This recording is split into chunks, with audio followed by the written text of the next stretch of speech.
Salam mənim əziz izləyicilərim. Bu günlər çox maraqlı bir salat hazırlayacağım. Yüngüldür. Tam dietik olmasa da, amma yeməklərin yanında adi xilipçi ilə qara çörəklə yeyə bilərsiniz.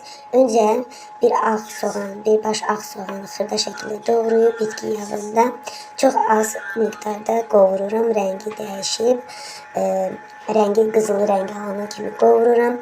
O qovrulana kimi isə bir baş qırmızı soğanı halqavari deyil, yarı para formasında doğrayıb qaba əlavə edirəm və bir balaca duz əlavə edib onu əlimlə azacıq əzirəm. Daha sonra isə alma sirkəsi və yaxud da üzüm sirkəniz varsa bir çay qaşığı əlavə edib bir daha qarışdırıb kənara qoyuram. Yuyub təmizlədiyim bir dəstə şüyüb, bir dəstə keşnişi də xırda şəkildə doğrayıb salat edəcəyim qaba əlavə edirəm və soğanın rəngini dəyişdikdən sonra göyərtlərin üzərinə əlavə edib kənara qoyuram. Bu arada qırmızı konservləşdirilmiş lobyanı da süzgəcdə suyunu süzüb, suyunun tam çəkilməyini gözləyirəm.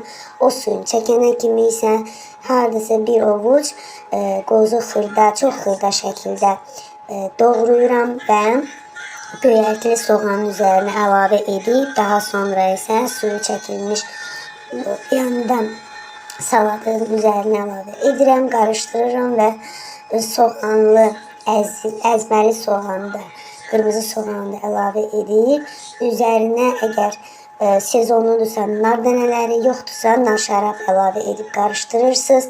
Hətta narla nar şərabı da bir yerdə edə bilərsiniz. Sadəcə indi nar sezonu olmadığına görə mən yalnız nar şərabdan əlavə elədim. Üzərinə biraz da zeytun yağı əlavə edib qarışdırıb salatı servis edə bilərsiniz. İnanın, dadı möhtəşəmdir. Ədviyyatlar vurmağa ehtiyac yoxdur.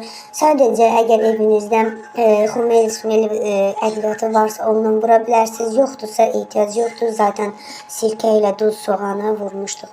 Ümid edirəm bəyənərsiniz, hazırlayarsınız. Kanalıma abunə olmağı, like qoymağı və öz fikirlərinizi bildirməyi unutmayın. Nuş olsun, göz haqqınızı halal edin. Servis edəndə də üzərinə qoz ləpəsi qoya bilərsiniz.